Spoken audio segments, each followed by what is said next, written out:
Assalamualaikum warahmatullahi wabarakatuh. Saya Wahani Adnani dan di sini saya akan mempresentasikan tentang penerapan metode data mining dengan pendekatan CRISP-DM untuk mendeteksi plagiarisme tugas mahasiswa.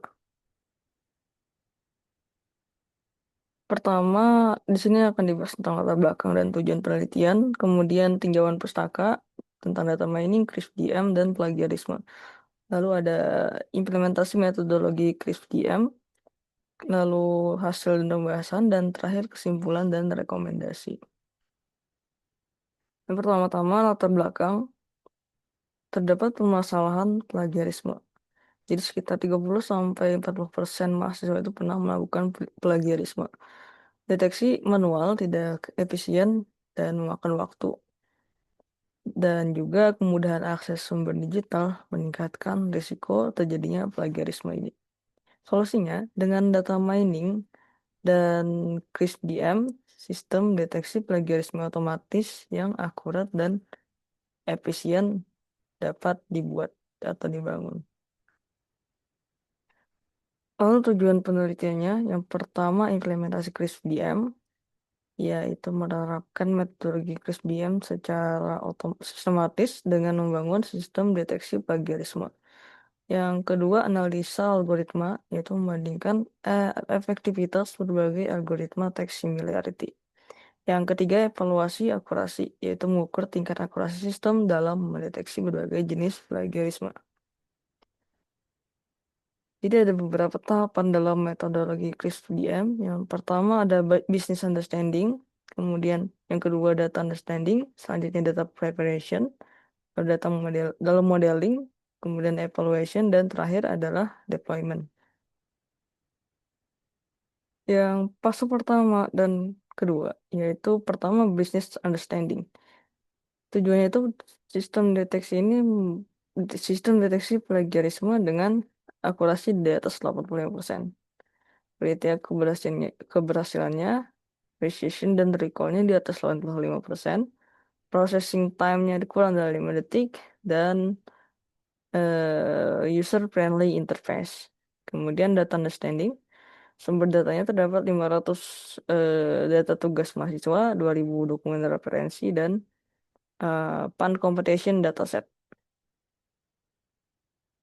dengan format DOCX, PDF, dan TXT. Kemudian yang ketiga, fase data preparation. Di sini langkah pertamanya adalah text extraction. Bisa menggunakan library PyPDF2 atau Python DOCX. Kemudian tahap text cleaning, yaitu menghapus spesial karakter yang ada pada teks. Kemudian tahap recognition dengan word dan n-gram. Kemudian stop word removal, yaitu filter common words seperti dan, pada, dan lain-lainnya. Kemudian stemming, reduce to base form. Dan yang terakhir, feature extraction, menggunakan TF-IDF dan embeddings. Outputnya terdapat dataset yang siap digunakan untuk modeling dengan vocabulary size 25.000 terms. Yang ketiga, fase modeling. Di sini ada 3 metode atau model. Yang pertama, Gaussian similarity, menggunakan TF-IDF factorization dengan Gaussian similarity. Yang kedua ada Jacquard similarity, n-grams atau yang sama dengan 3 dengan Jacquard index. Dan yang terakhir hybrid approach yang merupakan kombinasi antara Gaussian dan Jacquard menggunakan weighted average.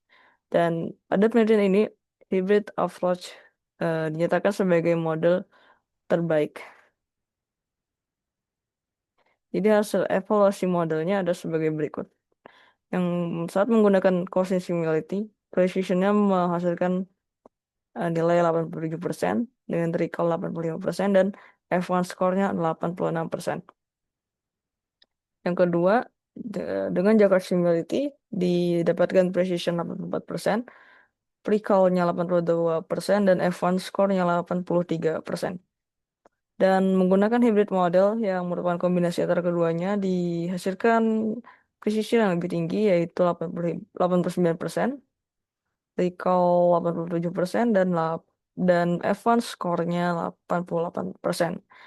Dengan begitu, target akurasi lebih dari 85% berhasil dicapai dengan hybrid model. Dan berikut adalah detection rate berdasarkan tipe plagiarismenya. Yang pertama itu copy paste direct menghasilkan rate 95%. Yang kedua paraphrasing menghasilkan rate 88%. Yang ketiga mosaic plagiarism menghasilkan rate 82%, dan terakhir minor word change menghasilkan rate 78%. Dan keuntungan menggunakan CRISP-DM ini, yang pertama systematic approach, yaitu framework terstruktur memastikan semua aspek proyek dipertimbangkan. Yang kedua data quality, yaitu processing yang mendetail meningkatkan akurasi hingga 12%. Yang ketiga iteratif proses, continuous improvement berdasarkan evaluasi di setiap fase. Dan yang terakhir reproducible, yaitu dokumentasi sistematis memudahkan maintenance dan improvement. Dan terakhir adalah kesimpulannya. Yang pertama, CRISP-DM terbukti efektif sebagai framework sistematis untuk mengembangkan sistem deteksi plagiarisme. Yang kedua, model hybrid model Cosin dan Jacquard memberikan hasil terbaik, yaitu presisinya 89%, recall 87%, dan F1 score-nya 88%. Dan yang terakhir, yang ketiga, sistem mampu mendeteksi berbagai tipe plagiarisme dengan detection rate antara 58 sampai 95%. Dan yang terakhir, processing time-nya 3,2 detik per dokumen. Dan ini lebih cepat dari target 5 detik. Kemudian saran dan pengembangan lanjutannya, yaitu yang pertama, integrasi dengan Deep Learning, BERT atau GPT untuk parsing detection. Yang kedua, scalability improvement dengan distribute computing. Yang ketiga, cross-lingual plagiarism detection. Keempat, continuous learning dari feedback dosen. Dan yang terakhir, education tool dengan real-time feedback. Dan berikut adalah video pembuatan plagiarism detector dengan Python menggunakan metode Cosin similarity. Jadi di sini ada ada 4 file test, 1, 2, 3, 4 di sini, yang nantinya dijadikan sebagai file yang akan dites untuk melakukan deteksi plagiarisme.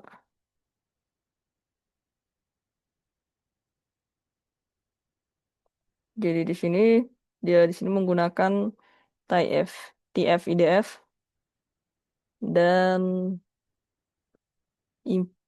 menggunakan model Cosin similarity.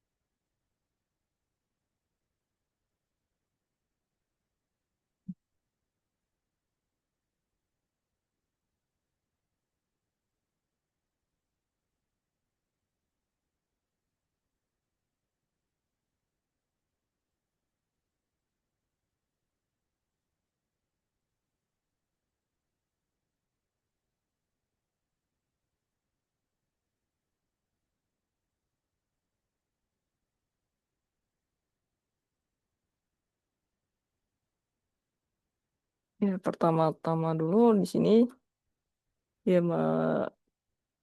mengaktifkan virtual environment.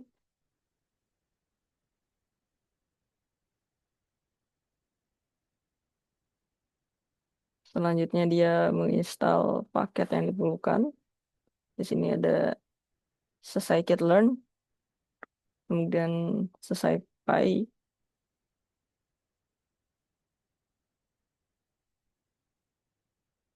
numpy, joblib, dan lain-lainnya.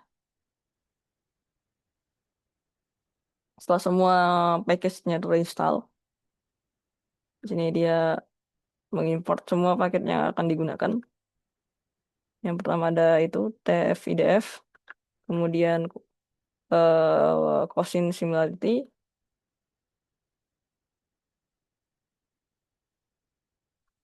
selanjutnya di sini dia mengambil sampel filenya,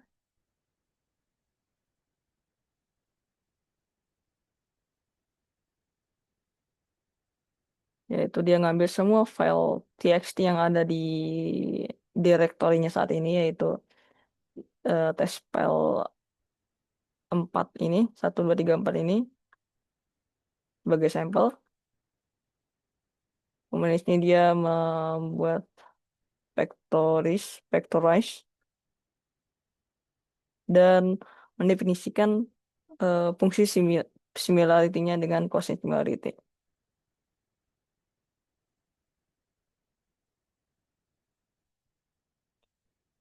Di sini dia membuat fungsi untuk mengecek plagiarismenya.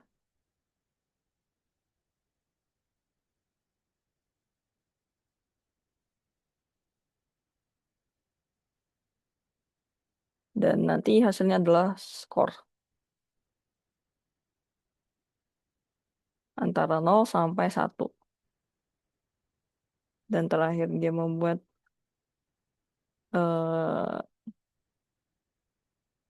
se- nah di sini dia menjalankan kodenya dan dihasilkan untuk keempat file tadi semuanya skornya bernilai 0,21.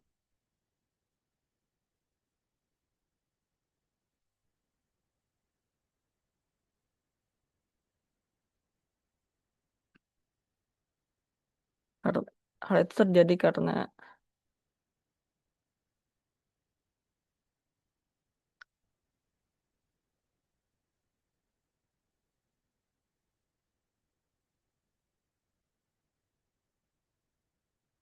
kemudian dia di sini mengubah sampel teksnya untuk mengambil sampel, mengambil kontennya sehingga eh, skor yang dihasilkan berbeda. Hal itu karena setiap filenya juga berbeda.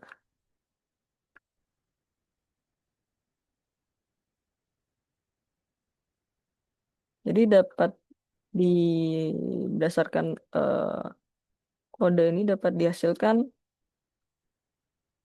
dari semua file ini ada yang hasilnya skornya 0,34, 0,32, 0,35 dan sebagainya itu berdasarkan konten dari isi filenya tadi.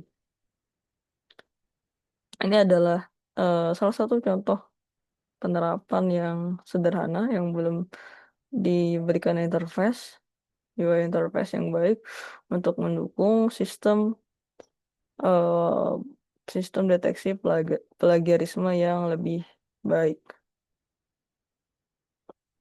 Tapi bisa dijadikan base atau base model untuk membuat sistem plagiarisme.